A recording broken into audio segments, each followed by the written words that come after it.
I want to start off our second session here with a short passage from the Gospel of Matthew. Matthew chapter 7, verses 15 through 20. Jesus spoke these words. Beware of false prophets who come to you in sheep's clothing, but inwardly are ravenous wolves. You will recognize them by their fruits. Are grapes gathered from thorn bushes or figs from thistles? So every healthy tree bears good fruit, but diseased trees bear bad fruit. A healthy tree cannot bear bad fruit, nor can a diseased tree bear good fruit. Every tree that does not bear good fruit is cut down and thrown into the fire. Thus you will recognize them by their fruits. This idea that we will recognize things by their fruit is something I think that is lost on our culture today. 4 years ago, I sat in a coffee shop and watched two close friends get into an argument about who they were voting for. It didn't take long before the argument deteriorated into name calling and anger, bitterness, and resentment. As I sat there feeling somewhat helpless over this conversation, the thought occurred to me, if I was able to take a remote to life and mute this conversation, I wouldn't be able to tell you who was on which side of the political arena. Both of these individuals dressed the same. They went to the same church. Their kids were in the same school. They drove similar cars. They worked in the same profession. They were by all means identical in the way they looked, lived, and acted in their life. There was nothing I could really see from the fruit of their life that identified them on what they actually believed. See, sometimes as Presbyterians, we're a little weary of talking about the way we act because we don't want to give people the impression that you can earn your salvation. But the reality is we find over and over again in the gospel that what you believe and how you live are connected. They're connected. We can tell a lot by people, not just by what they say, but what they're producing in life. I want to focus a little bit about women clergy, women who have been called into ministry. And so I want to ask some questions, not to critique or to be dismissive of your church or mine, but to say, what fruit are we producing? In other words, do we just say we're for women in ministry, or are we making it priority to produce and equip strong women leaders in the church? I have taken the time to sit down with my wife for a little bit and ask her a few questions, because the only way we can actually take inventory of how we equip and make room for women in ministry is to actually receive feedback. And this is just one small part of it. As you listen to her, this is obviously her perspective and some things that she's wanted to share. Now, full disclosure, I'm not a professional videographer, so you're going to notice that right away. But I hope that it just provides an opportunity and maybe a basis for you to hear from a different perspective, hear about a woman who grew up in a church, who is struggling every day with her balancing her call and her motherhood and what it means in her life, some of the things that she's encountered that has been helpful and some of the things that she's encountered that have been not so helpful. And to take inventory of it and say, are we going to be a church that just says we're for women in ministry, or are we going to be a church that looks and says, how do we produce and equip strong women leaders in the church? So we're going to edit it a lot. I know. So you want me to look at you or the camera? Probably the camera. Okay. I can do that. So, you want to introduce yourself? I know who you are, but they might want to know who you are. Okay. I'm Jen Haddox. Currently, I'm married to this guy, Mike, and we live in Jerome, Idaho. And I work remotely as for my home office as the Director for Global Engagement for ECO. And while I'm doing that, I'm also parenting 5 small children, age 6.5 and under. And so I consider that a big part of my call to ministry as well, this call to motherhood. So. Mission and motherhood. Mission and motherhood. And so you have been, when was the first time that you stood in a pulpit and preached a sermon? I did that when I was just 16 years old at my home church, which is Glade Run Church, which is just north of Pittsburgh. And it was really, it didn't even, I mean, it was a big deal to me, but it didn't seem like that big of a deal because I had grown up at Glade Run Church, and when I was in elementary school, we had a female minister, and so every week I saw a woman in the pulpit. So the bigger deal wasn't my gender in the pulpit, but it was actually the sense of what's the right word? The sense of responsibility I had to teach and to preach from God's word at that age. So thankfully, I had a really amazing pastor who discipled me and gave me the confidence and the opportunity to do that. As a female who's been called into ministry, and this has been part of your identity since you were a teenager, what are some of the things that the church has really done to make you feel empowered and equipped to pursue this call? Yeah, I think a big part of it has been the invitation to leadership that I've received from that young age. I mean, having been able to see a woman preaching every Sunday from when I was pretty young, I think is something that you don't just learn, you catch that, you see in action the role of women in ministry. And then from the time I was in middle school, I was in a drama ministry at the church that often had me up front, in front of people, and then this pastor, a male pastor when I was a teenager who was discipling the youth group, who heard me express a sense of call to ministry and invited me into greater places of leadership. So I think the invitation and the example that was set was probably a big part of that. And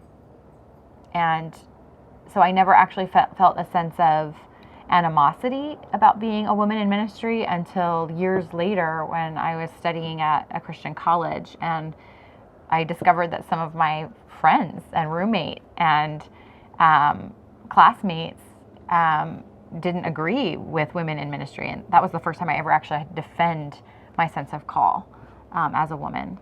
So what are some of the obstacles that you have encountered as a female called into ministry who's been a pastor in this sense of call now with ECO, and what are some of the obstacles that you've encountered? So I have had to learn how to winsomely defend my position in some ways, or my vocation, my sense of vocation to leadership. And so I'm really, I mean, I don't know if that's really an obstacle, but I think it's an issue that every woman called to ministry faces is you will face having to defend yourself, which is something that a man called to ministry never has to do. And so, and compared to some of my colleagues who are women in ministry, I have faced very few obstacles along those lines. Nothing that's really prevented nothing that's prevented me from taking roles of leadership. But it is still true. I've had to defend it. And I think just the small comments that people make to you. I can remember when I was a young pastor and I was doing pulpit supply after a Sunday morning as a guest preacher at a church, shaking hands with people as they leave and mostly smiling, and people telling me thank you for your message, and then an older man walking by and saying, well, not bad for a girl. And you just think, how do you even, there's no way to respond to something like that in that position. And so I think women, as a woman, you face these comments that are either backhanded compliments or just microaggressions, I guess would be the right word. And I think beyond that, just the obstacle of the complexity of managing all of the facets of your life as a woman. I think it is more complex, and I don't mean to complain because I have an amazing support at home, but when you're a woman, you have to navigate things like maternity leave and how to navigate balancing your family responsibilities and your work life in different ways than men have to, because you have a different the sense of commitment and parenting isn't different necessarily between the two of us, but my sense of inner drive to be 100% committed at home, I think is a bit different. Is that fair to say? Yeah, it is.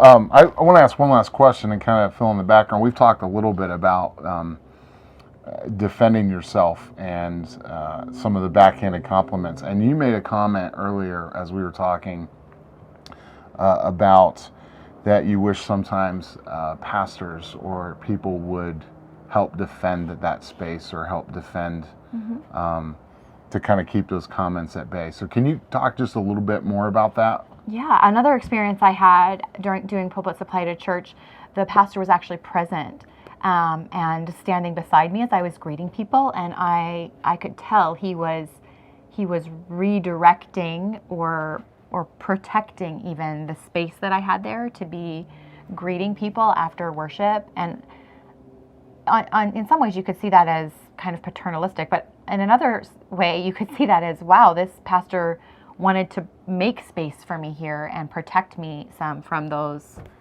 comments or criticisms. And so I actually think that's very helpful. I think one thing that women in ministry leadership need is they need a support team, but they also need people who are men who are opening the spaces for them, who are saying this space is for you and nobody can take it away.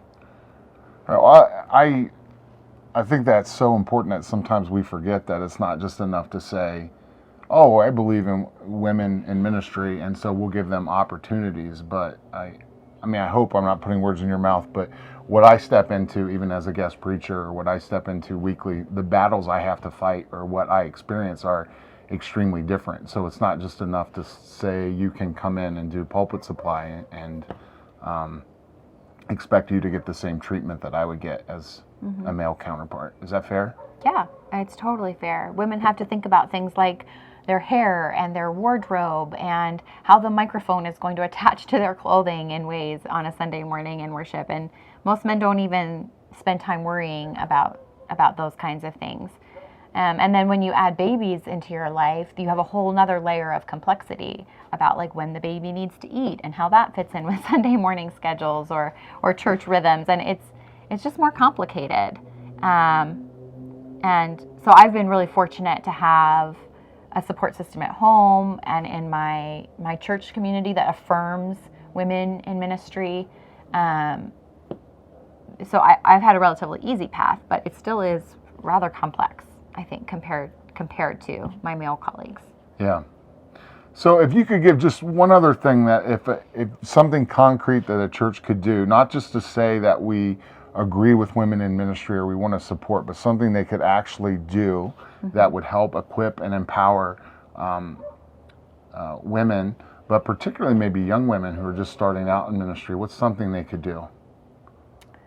I think one of the things that's been most helpful to me as a young woman is having a space, not just to lead in a church, but a safe space to be with friends and colleagues who are also women in ministry. And so I really encourage churches to think about having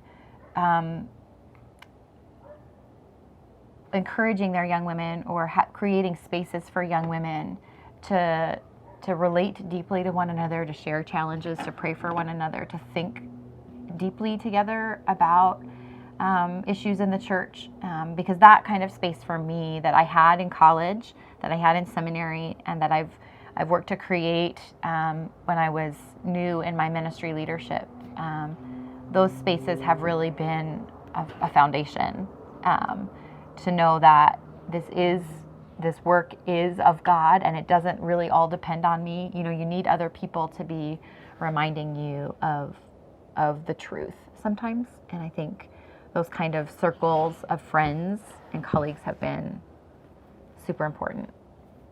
Yeah. Well, thank you for your time. Thank you. I don't know how to end this. We'll have to edit this part out, this awkward moment where I haven't planned on how we're going to end this video. So I came across a book this past year that was super encouraging and helpful for me as a woman leading in a mission organization. And it's called Women in God's Mission, Accepting the Invitation to Serve and Lead by Mary Leader Leitner. And she did some extensive research with women in mission leadership and discovered 7 distinctive qualities that women who were thriving in leadership had. And I want to just quickly share those with you because I found them so instructive and encouraging for me, and maybe it will be for you as well. Number 1, she found that the foundation of belief that leadership is not about power that you have, but power that you're given by God had a huge impact on women's ability to thrive in ministry. If you have this view that because God calls you to ministry, you're given authority and power, then you don't always feel like you have to be defending that. And you can be free to live into God's gifts given to you for ministry and leadership. Number 2, women who thrive have a deep commitment to prayer and to developing their personal relationship with God. And I found this one personally convicting. This is something I always feel like I'm working on. And maybe that's part of thriving is the working on it part, that having that personal relationship that's growing in trust and surrender to God is a huge part of thriving for women in ministry. Number 3, women prefer collaborative contexts for ministry leadership. They want to discuss ideas. They want to share responsibilities and have the opportunity to work closely with others. And I found that to be true for myself and others. Number 4, women embrace a holistic view of mission, and so they don't think about what they're doing as the only important thing, but they see what they're doing in the bigger picture or context of God's mission in the world. And they're able to think about the complexity and manage those complexities in unique ways. Number 5, they persevere wisely despite difficulties and injustice. And so she has a whole section, which I found so helpful, about how to stand as a woman in ministry leadership without in ways that bring redemption and wholeness and reconciliation rather than a battle for your place in ministry. Number 6, women care intensely about ministry impact and monitor it regularly. So women are concerned about their personal performance, but also about organizational performance. And so women who are thriving are thinking about evaluating what they're doing all the time and how can we grow and improve. And finally, number 7, women who are thriving in ministry leadership model a commitment to excellence and to ongoing personal growth and development. And so they're constantly thinking, what book do I need to be reading? What conference should I be attending? Where can I be personally growing in my leadership? And looking for support from others. I think a huge part of thriving in ministry leadership as a woman is not just having a church or a spouse or a family that supports you, but this deep sense that you are a beloved daughter and gifted by God for the ministry you're called to do. I hope this has encouraged you, and I would love to connect with you if you'd like to talk further.